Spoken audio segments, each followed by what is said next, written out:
कल्पना कीजिए कि करोड़ों रुपए खर्च करके हाँ, एक नई ड्रोन का प्रोटोटाइप तैयार किया गया है। बिल्कुल बिल्कुल। और विंड टनल में उसकी पहली ही टेस्टिंग चल रही है। और तभी अचानक एक मामूली थर्मल फ्लक्चुएशन। हाँ, थर्मल फ्लक्चुएशन के कारण वो पूरा का पूरा ढांचा टुकड़ों में बिखर जाता है। मतलब ये एक ऐसा भयानक सपना है जिससे बचने के लिए दुनिया भर की इंजीनियरिंग टीमें दिन रात काम करती हैं। सही कहा। और यहीं से हमारी आज की इस गहन चर्चा की शुरुआत होती है। आज हमारे सामने जो स्रोत हैं, मुख्य रूप से एक बहुत ही विस्तृत विश्लेषणात्मक लेख है हमारे पास जी। और वो लेख इंजीनियरिंग एनालिसिस की दुनिया के दो सबसे बड़े दिग्गजों की आमने सामने की टक्कर का विश्लेषण करता है। हम बात कर रहे हैं एनसिस बनाम सॉलिडवर्क्स सिमुलेशन की। और आज का हमारा मिशन बहुत स्पष्ट है। हाँ, हमें इन दोनों शक्तिशाली टूल्स की कार्यप्रणाली, उनकी खूबियों और कमियों का एक ऐसा विस्तृत विश्लेषण प्रस्तुत करना है जो बिना किसी इंफॉर्मेशन ओवरलोड के ये स्पष्ट कर दे कि किस विशेष प्रोजेक्ट के लिए कौन सा सॉफ्टवेयर सही है। बिल्कुल। सीखने वालों के लिए ये समझना बहुत ज़रूरी है कि ये सिर्फ एक आईटी खरीद का निर्णय नहीं है। नहीं, बिल्कुल नहीं। ये उस बुनियादी ढांचे का चुनाव है जो किसी भी उत्पाद के भविष्य को तय करता है। ठीक है, आइए इसे समझते हैं।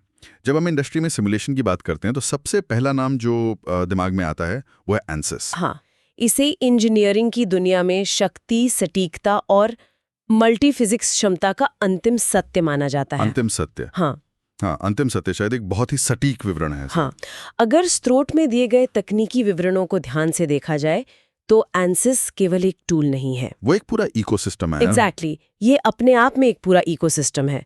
हम यहाँ सिर्फ एक साधारण लीनियर स्टैटिक एनालिसिस की बात नहीं कर रहे हैं। हाँ, स्रोत स्पष्ट करता है कि एनसिस की असली ताकत FEA यानी फाइनाइट एलिमेंट एनालिसिस और CFD यानी कंप्यूटेशनल फ्लूइड डायनामिक्स और इलेक्ट्रोमैग्नेटिक सिमुलेशन को एक ही प्लेटफॉर्म पर एक साथ हैंडल करने में है। जी, उदाहरण के लिए मान लीजिए जब कोई टीम एक हाइपरसोनिक मिसाइल या एडवांस्ड जेट इंजन टरबाइन के ब्लेड का डिजाइन वैलिडेट कर रही होती है, तो वहां केवल स्ट्रक्चरल लोड काम नहीं कर रहा होता। सही कहा। ब्लेड अत्यधिक तापमान से पिघलने की स्थिति में होता है, उस पर फ्लूइड डायनामिक्स का भारी दबाव होता है और उसी समय रोटेशनल फोर्सेस उसे बाहर की तरफ खींच रहे होते हैं। बिल्कुल।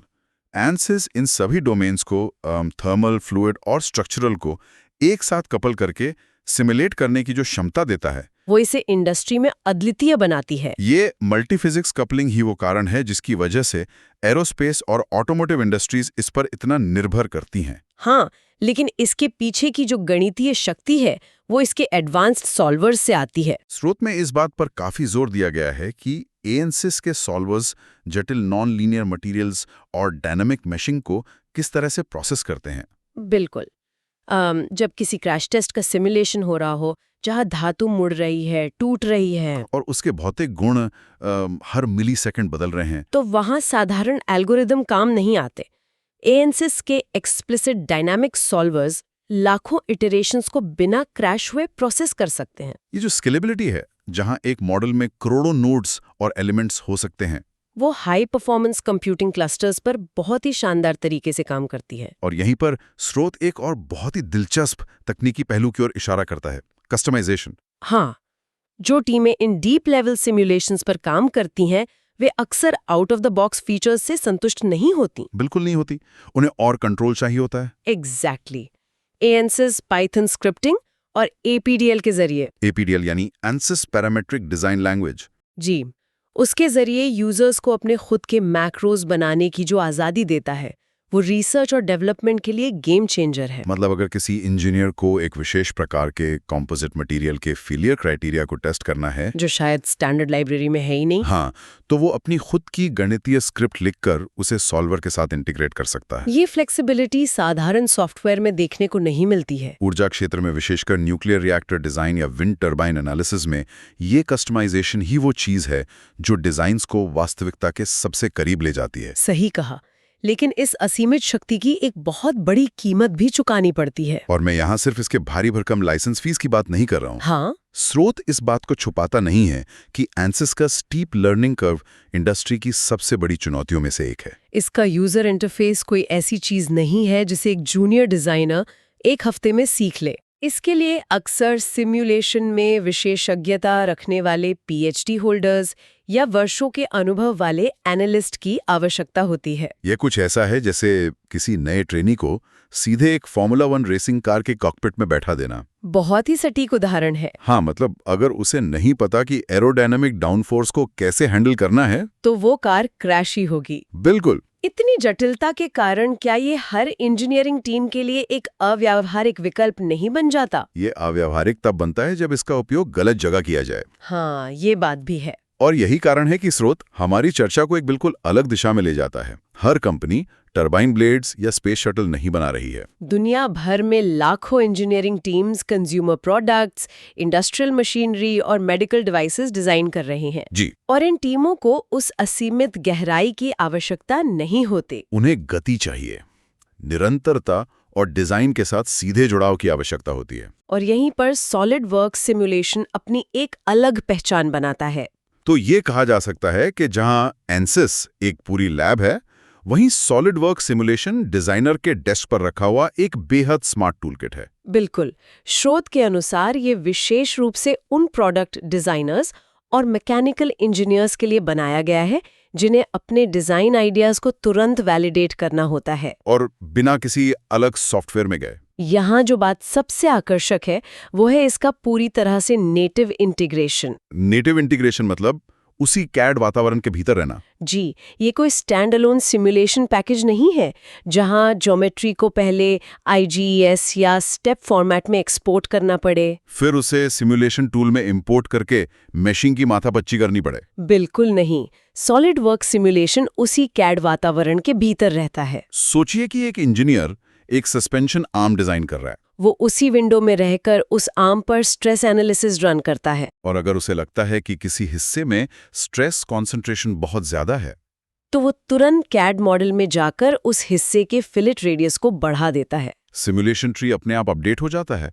और एक क्लिक में एनालिसिस दोबारा रन हो जाता है। डिजाइन से एनालिसिस और वापस डिजाइन तक का ये जो लूप है वो इतना सहज है कि ये प्रोडक्ट डेवलपमेंट साइकिल को हफ्तों से घटाकर कुछ दिनों तक ले आता है। ये वर्कफ्लो निश्चित रूप से उन छोटे और मध्यम आकार के व्यवसायों के लिए बहुत ही आकर्षक है जो समय सीमा के भारी दबाव में काम करते हैं। लेकिन जब लागत प्रभावशीलता की बात आती है तो एक बहुत ही स्वाभाविक सवाल उठता है। वो क्या ये वास्तव में लागत प्रभावी है या हम सटीकता के साथ समझौता कर रहे हैं? ये समझना जरूरी है। अगर कोई कंपनी ई-बाइक का फ्रेम डिजाइन कर रही है और सॉलिडवर्क्स सिमुलेशन किसी बारीक माइक्रो फ्रैक्चर या फटीग फेलियर को पकड़ने में विफल रहता है, तो प्रोडक्ट के बाजार में फेल होने की जो कीमत होगी वो उस सॉफ्टवेयर के लाइसेंस से कहीं ज्यादा होगी। बिल्कुल। क्या ये सस्ता विकल्प लंबे समय में भारी नहीं पड़ सकता? ये एक बहुत ही जायज चिंता है, लेकिन स्रोत इस अंतर को बहुत ही स्पष्टता से समझाता है। अच्छा। सटीकता के साथ कोई समझौता नहीं है, बशर्ते समस्या उसके कार्यक्षेत्र के भीतर हो। कार्यक्षेत्र के भीतर मतलब उसके डोमेन में? हाँ, लीनियर स्टैटिक एनालिसिस, सिनेमैटिक्स और बुनियादी नॉन लीनियर समस्याओं के लिए सॉलिडवर्क्स सिमुलेशन के भीतर जो सॉल्वर्स काम करते हैं वे इंडस्ट्री स्टैंडर्ड हैं और पूरी तरह से विश्वसनीय हैं। जी। ई-बाइक फ्रेम के उदाहरण में सामान्य लोड और स्ट्रेस डिस्ट्रीब्यूशन को ये टूल पूरी सटीकता के साथ वैलिडेट करेगा। जैसे कोई गड्ढा आ गया या नॉर्मल बम्प्स आ गए। बिल्कुल। जो चीज ये नहीं कर सकता वो है अत्यधिक जटिल मल्टीफिजिक्स या एक्सट्रीम डिफॉर्मेशन परिदृश्य। मतलब अगर आप उस ई-बाइक को 200 किलोमीटर प्रति घंटे की रफ्तार से किसी दीवार से टकराते हुए देखना चाहते हैं, हाँ, और हर एक पुर्जे के प्लास्टिक डिफॉर्मेशन को ट्रैक करना चाहते हैं, तो वहाँ ये टूल संघर्ष करेगा। लेकिन 90% रोजमर्रा के इंजीनियरिंग डिजाइन्स में ऐसी चरम स्थितियों का सामना नहीं करना पड़ता। सही कहा। यानी ये ओवर इंजीनियरिंग से बचने का एक सीधा तरीका है। इंडस्ट्री में कंज्यूमर इलेक्ट्रॉनिक्स की केसिंग, साधारण गियरबॉक्स या मैन्युफैक्चरिंग फिक्सचर जैसी चीजों के लिए भारी भरकम सिमुलेशन की आवश्यकता ही नहीं होती। वहाँ प्राथमिकता ये होती है कि डिजाइन कितनी जल्दी बाजार में पहुंच सकता है। स्रोत भी यही संकेत देता है कि ऐसे परिदृश्यों में सॉलिडवर्क्स सिमुलेशन केवल समय ही नहीं बचाता, बल्कि वो एक साधारण डिजाइन इंजीनियर को भी वो आत्मविश्वास देता है जो पहले सिर्फ एक विशेषज्ञ एनालिस्ट के पास होता था। इसे हम सिमुलेशन का लोकतंत्रीकरण कह सकते हैं। ये लोकतंत्रीकरण ही इसकी सबसे बड़ी ताकत है। किसी भी कंपनी के लिए हर प्रोजेक्ट पर एक समर्पित सिमुलेशन विशेषज्ञ को नियुक्त करना आर्थिक रूप से संभव नहीं होता। तो ये टूल एक ही व्यक्ति को डिजाइनर और विश्लेषक दोनों भूमिकाएं निभाने की क्षमता देता है। बिल्कुल। यहाँ बात बहुत ही दिलचस्प हो जाती है, क्योंकि अब हमारे सामने एक बहुत ही क्लासिक इंजीनियरिंग दुविधा है। हाँ, एक डिलेमा। एक तरफ हमारे पास एंसस है, जो विश्लेषण की अथाह गहराई, मल्टीफिजिक्स कैपेबिलिटी और हाई एंड कस्टमाइजेशन देता है। लेकिन बदले में वो भारी निवेश, समय और विशेषज्ञता की मांग करता है। और दूसरी तरफ सॉलिडवर्क्स सिमुलेशन है, जो उपयोग में बेहद आसान है, कैड वर्कफ्लो के साथ सहजता से जुड़ा हुआ है और बजट के अनुकूल है। लेकिन वो अत्यधिक जटिल, नॉन लीनियर या मल्टी डोमेन समस्याओं के सामने घुटने टेक सकता है। इन दोनों का ये तुलनात्मक विश्लेषण सिर्फ 2 सॉफ्टवेयर पैकेजों की तुलना नहीं है, बल्कि ये 2 अलग-अलग इंजीनियरिंग दर्शन की टक्कर है। अगर हम इसे व्यापक संदर्भ से जोड़ें, तो ये स्पष्ट हो जाता है कि ये निर्णय कभी भी सिर्फ सॉफ्टवेयर के फीचर्स की लिस्ट देखकर नहीं लिया जा सकता। ये पूरी तरह से संगठनात्मक रणनीति का हिस्सा है। स्रोत इस बात पर बल देता है कि निर्णय लेने वालों को सबसे पहले अपने प्रोजेक्ट के जोखिम प्रोफाइल का आकलन करना चाहिए। रिस्क प्रोफाइल मतलब क्या आपका उत्पाद विफलता की स्थिति में मानव जीवन के लिए खतरा बन सकता है? एग्जैक्टली। क्या ये किसी गहरे समुद्र के दबाव को झेलने वाला वाल्व है या कोई साधारण ऑफिस की कुर्सी? दोनों के लिए अप्रोच अलग होगी। जी बिल्कुल। इसके बाद टीम की विशेषज्ञता आती है। एक बहुत ही कड़वा सच ये है कि एक अकुशल यूजर के हाथों में दुनिया का सबसे शक्तिशाली सिमुलेशन सॉफ्टवेयर यानी एंसिस जी। वो बिल्कुल गार्बेज इन गार्बेज आउट वाले परिणाम ही देगा। दूसरी ओर एक स्मार्ट इंजीनियर सॉलिडवर्क्स सिमुलेशन की सीमाओं को समझते हुए भी उससे बेहतर और सुरक्षित उत्पाद निकाल सकता है। ये गार्बेज इन गार्बेज आउट वाली बात बहुत ही सटीक है। सॉफ्टवेयर सिर्फ गणितीय गणनाएं करता है, वो इंजीनियरिंग जजमेंट नहीं दे सकता। बाउंड्री कंडीशंस को सही तरीके से सेट करना, मैश रिफाइनमेंट को समझना, ये सब सॉफ्टवेयर नहीं बल्कि इंसान करता है। जैसे अगर आपने फिक्स सपोर्ट गलत जगह लगा दिया तो रिजल्ट तो गलत ही आएगा। हाँ, और इसीलिए स्रोत इस बात को रेखांकित करता है कि टूल का चुनाव टीम के स्किल सेट से मेल खाना चाहिए। अगर कोई स्टार्टअप एक नया स्मार्ट वॉच डिजाइन कर रहा है तो उनके लिए एंसिस में निवेश करना शायद अपने सीमित फंड्स को आग लगाने जैसा होगा, क्योंकि उनका काम सॉलिडवर्क्स सिमुलेशन से बहुत ही आसानी से और जल्दी हो सकता है। ये एक महत्वपूर्ण सवाल खड़ा करता है, क्या आज की इंजीनियरिंग इंडस्ट्री ओवर सिमुलेशन का शिकार हो रही है? ये एक बहुत अच्छा पॉइंट है।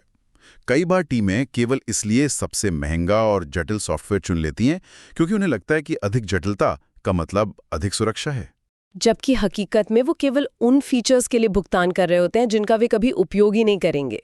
वहीं दूसरी ओर कुछ कंपनियां पैसा बचाने के चक्कर में अंडर सिमुलेट करती हैं, जो और भी खतरनाक है। एक एरोस्पेस मैन्युफैक्चरर केवल बुनियादी वैलिडेशन टूल के भरोसे अपने टरबाइन डिजाइन को हरी झंडी नहीं दे सकता। जोखिम बनाम आवश्यकता का ये जो संतुलन है, वही इंजीनियरिंग मैनेजमेंट की असली कला है।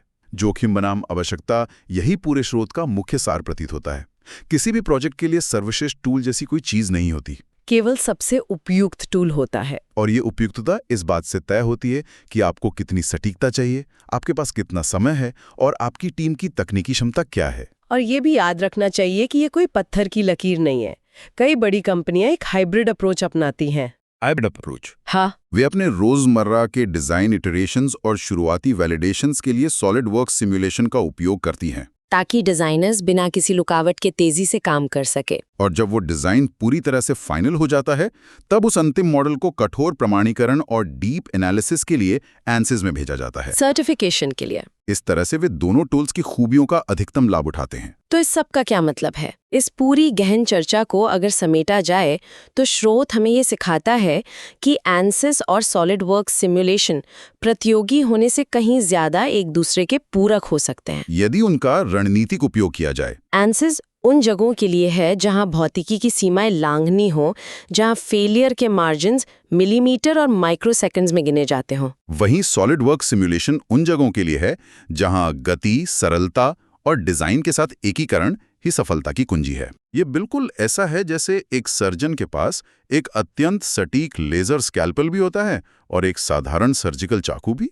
उसे बस ये पता होना चाहिए कि किस ऑपरेशन के लिए कौन सा औजार निकालना है।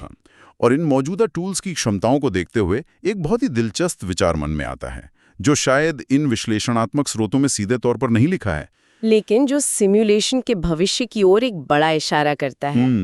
जैसे जैसे आर्टिफिशियल इंटेलिजेंस और मशीन लर्निंग बहुत ही आक्रामक तरीके से इंजीनियरिंग सॉफ्टवेयर में इंटीग्रेट हो रहे हैं, क्या वो दिन दूर है जब ये पूरी बहस ही अप्रासंगिक हो जाएगी? ये एक बहुत ही बड़ा दावा है। आप ये कहना चाह रही हैं कि एआई इस पूरी इंडस्ट्री के काम करने के तरीके को ही बदल देगा? सोच कर देखिए, क्या भविष्य में हमें एक ऐसा टूल मिल सकता है जिसके बैकएंड में एनसिस जितने ही शक्तिशाली, सटीक और एडवांस्ड मल्टीफिजिक्स सॉल्वर्स काम कर रहे हो? लेकिन उसका यूजर इंटरफेस और लर्निंग कर्व सॉलिडवर्क्स सिमुलेशन जितना ही आसान और सहज हो? एग्जैक्टली एक ऐसा सिस्टम जहां एक डिजाइनर सिर्फ प्राकृतिक भाषा में एआई को कमांड दे। जैसे इस 3D मॉडल को हाइपरसोनिक थर्मल शॉक के लिए टेस्ट करो। हाँ, और एआई खुद ब खुद मैशिंग, बाउंड्री कंडीशंस और सॉल्वर्स को सेटअप कर दे। अगर ऐसा होता है तो एनसिस जैसी जटिल प्रणालियों को चलाने के लिए जो वर्षों की विशेषज्ञता लगती है, वो आवश्यकता ही खत्म हो जाएगी। सिमुलेशन की दुनिया में ये जो डीप टेक बनाम यूजर एक्सपीरियंस की दीवार है, एआई उसे पूरी तरह से गिरा सकता है। ये वास्तव में सोचने वाली बात है कि आने वाले 5 सालों में इंजीनियरिंग एनालिसिस का ये परिदृश्य कैसा दिखने वाला है। ये विचार निश्चित रूप से सिमुलेशन की दुनिया में एक बहुत बड़े भूचाल का संकेत देता है। बिल्कुल। अगर सटीकता और सरलता एक ही प्लेटफॉर्म पर बिना किसी मानवीय संघर्ष के मिल जाए, तो इंजीनियरिंग डिजाइन्स की गति अकल्पनीय हो जाएगी। आज की इस विस्तृत विश्लेषण में हमने इस बात की गहराई से पड़ताल की कि वर्तमान में सिमुलेशन जगत के ये 2 महारथी किस प्रकार कार्य करते हैं और एक रणनीतिक चुनाव कैसे किया जाना चाहिए। सीखने वालों और प्रोफेशनल्स के लिए ये स्पष्ट है कि केवल सॉफ्टवेयर का नाम मायने नहीं रखता, बल्कि उसकी उपयोगिता और प्रोजेक्ट के साथ उसका अलाइनमेंट ही सफलता की गारंटी है। इन विश्लेषणात्मक अंतर्दृष्टियों को अपने अगले डिजाइन या इंजीनियरिंग निर्णय में अवश्य शामिल करें। आज की इस गहन चर्चा में जुड़ने के लिए धन्यवाद। अगली बार फिर मिलेंगे ऐसे ही किसी जटिल विषय के एक नए विस्तृत विश्लेषण के साथ।